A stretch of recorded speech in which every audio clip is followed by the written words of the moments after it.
भाइयों, आज देश का नेतृत्व भी सही है। अगर हम दूसरी तरफ देखें, जो घमंडिया गठबंधन के लोग हैं भाइयों, ना तो उनकी नीति सही है, ना उनकी नीयत सही है। नेतृत्व का तो आज तक मालूम ही नहीं है कि नेतृत्व कहां पर है। भाइयों, ये हमने निर्णय करना है कि नरेंद्र मोदी जी के नेतृत्व के अंदर आज पूरे देश की ये आवाज जो एक बन करके उठी है कि तीसरी बार नरेंद्र मोदी जी को 400 पार सीटें दे करके तीसरी बार प्रधानमंत्री बनाने का काम करेंगे। भाइयों, हम सब देख भी रहे, हम सब जानते भी हैं, जब 2014 का चुनाव था, नरेंद्र मोदी जी को आप लोगों ने, इस देश ने 282 सीटें दे करके प्रधानमंत्री बनाने का, प्रधान सेवक बनाने का काम किया था। भाइयों, 2019 का जब चुनाव आया तो 303 सीटें दे करके दूसरी बार उनको प्रधान सेवक बनाने का काम इस देश ने किया है। परंतु ये देश आज ये संकल्प ले चुका है, देश का हर व्यक्ति ने संकल्प लिया है कि जब 2024 का ये चुनाव 4 जून को जब रिजल्ट आएगा तो ये 400 पार सीटें दे करके नरेंद्र मोदी जी को तीसरी बार प्रधानमंत्री बनाएंगे। भाइयों, देश की समस्या देती है और ना कोई पत्थरबाज दिखाई देता है। भाइयों, नरेंद्र मोदी जी ने इन 10 वर्षों के अंदर इस भारत को मजबूत करने का काम किया है। जो ऐसा व्यक्ति दिन रात आपकी सेवा में लगा हुआ है, भाइयों, मुझे गर्व है कि आज डॉक्टर भीमराव अंबेडकर जी की जयंती है, जो उन्होंने एक देश को एक दिशा दी थी इस संविधान के बना करके कि लोगों को जीने का अधिकार, उनका भी विकास हो। जो अब वंचित है, जो पिछड़ा है, जो अति पिछड़ा है, ऐसे लोगों का विकास होना चाहिए। नरेंद्र मोदी जी के नेतृत्व के अंदर इन्हीं 10 वर्षों में उन लोगों को आयुष्मान कार्ड बना करके 5 लाख रुपए का अधिकार अगर किसी ने दिया है तो नरेंद्र मोदी की सरकार ने दिया है। भाइयों, हमारी हरियाणा की सरकार ने, जो पूर्व में हमारे मुख्यमंत्री रहे आदरणीय मनोहर लाल जी, उन्होंने चिरायु इसके अंदर जोड़ करके हरियाणा प्रदेश के 125 करोड़ लोगों को आयुष्मान और चिरायु कार्ड से जोड़ करके इस बात से सुनिश्चित किया है कि उसको किसी की तरफ देखने की जरूरत नहीं है। अगर उसको कोई दिक्कत आती है तो सिर ऊंचा करके अपना इलाज करा सकता है। भाइयों, इसको और आगे बढ़ाने का काम किया है। जिनकी आय 3 लाख रुपए है, आदरणीय हमारी सरकार ने उसको मात्र 1500 रुपए 1 साल के अंदर देने हैं। 5 लाख रुपए की गारंटी अगर कोई देता है तो नरेंद्र मोदी जी गारंटी देते हैं कि व्यक्ति को किसी प्रकार की चिंता की आवश्यकता नहीं है। भाइयों, ये सरकार ये गरीब के उत्थान के अंदर काम कर रही है, ये महिलाओं की सशक्तिकरण के लिए दिन रात काम कर रही है। हम देखते हैं ये लोग वोट लेने का काम करते थे, परंतु महिलाओं को सशक्त करने का काम इन्हीं 10 वर्षों में नरेंद्र मोदी ने किया है। भाइयों, हरियाणा के अंदर आदरणीय प्रधानमंत्री जी आए थे और उन्होंने एक नारा दिया था, बेटी बचाओ बेटी पढ़ाओ। हमारी सरकार ने मजबूती से उसको आगे बढ़ाने का काम किया और भाइयों, उसके परिणाम इन 10 वर्षों में निकले हैं कि आज लाखों बेटियों को जीवन दान देने का काम ये नरेंद्र मोदी की सरकार ने किया है। भाइयों, उनको सशक्त करने का काम भी ये हमारी सरकार ने किया है।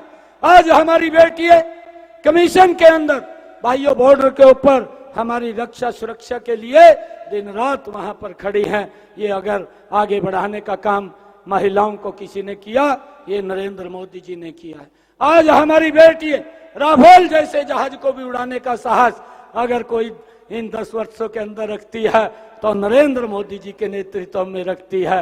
भाइयों, मुझे खुशी है, कांग्रेस ने तो लगातार महिलाओं को, भाइयों, उनको वोट लेने के लिए है उनका उपयोग किया है, परंतु अगर महिलाओं के अधिकार की बात आती थी, उस अधिकार से कांग्रेस ने अपने हाथ को पीछे खींचा है, उनको सम्मान नहीं दिया है। परंतु नरेंद्र मोदी जी ने लोकसभा के अंदर, जिसमें कृष्णपाल गुर्जर जी भी बैठे थे, इन्होंने भी उस बटन को दबाया है कि महिलाओं को आज नारी शक्ति वंदन बिल ला करके नरेंद्र मोदी जी ने लोकसभा के अंदर और 33% का अधिकार देने का काम ये नरेंद्र मोदी की सरकार ने किया है। भाइयों, हमें इस बात को समझना है आने वाले समय के अंदर आदरणीय प्रधानमंत्री जी की सोच है कि महिलाओं को भी इस देश के विकास के अंदर उनकी भी भागीदारी होनी चाहिए।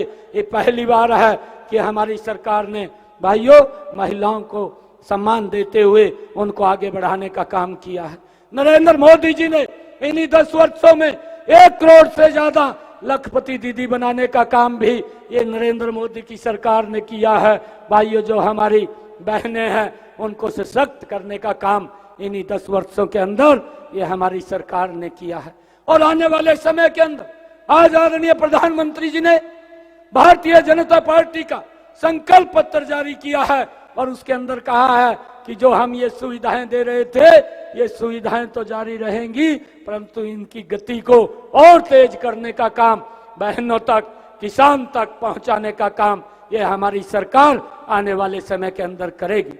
भाइयों हम देखते थे कि 2014 से पहले इस देश की जो आर्थिक स्थिति थी वो दुनिया के अंदर 11वें स्थान के ऊपर थी, परंतु देखते ही देखते इन 10 वर्षों के अंदर भारत दुनिया के अंदर 5वें स्थान के ऊपर ला करके खड़ा करने का कार्य ये नरेंद्र मोदी जी ने किया है भाइयों। और नरेंद्र मोदी जी ने यह संकल्प भी लिया है, यह संकल्प और कोई नहीं ले सकता, ये अगर ले सकता है तो ये नरेंद्र मोदी ले सकता है। उन्होंने कहा है कि 2024 के बाद जब हमारी सरकार ये तीसरी बार बनेगी ये भारत ये दुनिया की तीसरी आर्थिक इकोनॉमी बन जाएगा। भाइयों ये संकल्प अगर कोई ले सकता है तो ये नरेंद्र मोदी ले सकता है। तो भाइयों मैं आप लोगों से ये अपील करना चाहूंगा कि आप आइए और मिलकर के ऐसे व्यक्तित्व को जिसने भारत का नाम पूरी दुनिया के अंदर भाइयों पहुंचाने का काम किया है, दुनिया के अंदर मजबूत करने का काम किया है। आज हमें गर्व होता है ऐसे नेता के ऊपर, ऐसे नेतृत्व के ऊपर भाइयों जिसने दुनिया के सभी मजबूत देशों के राष्ट्राध्यक्षों को आपके दिल्ली में ला करके खड़ा कर दिया है। यह ऐसा व्यक्तित्व है भाइयों, हम सब मिलकर के उनकी ताकत बने, उनको मजबूत करें। मैं तिगाम की जनता से अपील करूंगा कि आपका बटन, कमल के बटन के ऊपर उंगली आपकी जब दबेगी जिसकी ताकत दिल्ली में बैठे हुए नरेंद्र मोदी के पास जाएगी। और भाइयों जब ये कमल का बटन आपके तिगाम में दबेगा और ताकत नरेंद्र मोदी के पास जाएगी, नरेंद्र मोदी जी और गति से इस देश को आगे बढ़ाने के लिए काम करेगा, गरीब के चेहरे पर मुस्कान लाने का काम करेगा, महिला को और सशक्त करने का काम करेगा, किसान को और मजबूत करने का काम करेगा, युवाओं के सपनों को आगे बढ़ाने का काम ये नरेंद्र मोदी कर सकता है। भाइयों आइए मिलकर के एक एक वोट कमल के बटन को जाए और यहाँ से जो संकल्प यहाँ फरीदाबाद की लोकसभा ने लिया है कि हम अब की बार यहाँ से 10 लाख पार वोटों से कृष्णपाल जी को जिता करके तीसरी बार नरेंद्र मोदी जी के पास भेजने का काम करेंगे।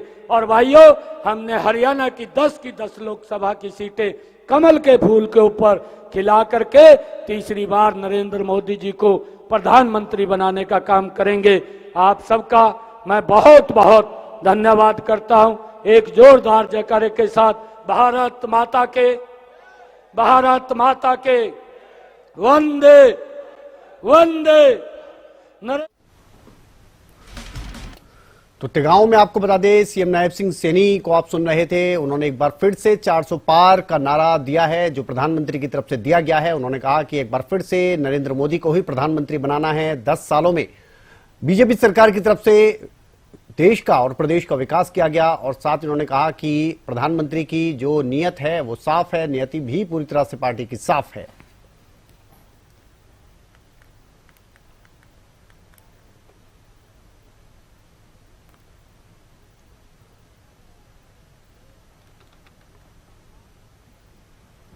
तो तिगांव में आपको बता दें हरियाणा के मुख्यमंत्री नायब सिंह सैनी जो जनता को संबोधित कर रहे थे और उन्होंने एक बार फिर से 400 पार का नारा देते हुए कहा कि 10 सालों में बहुत तेजी से विकास कार्य हमारी सरकार ने करवाया।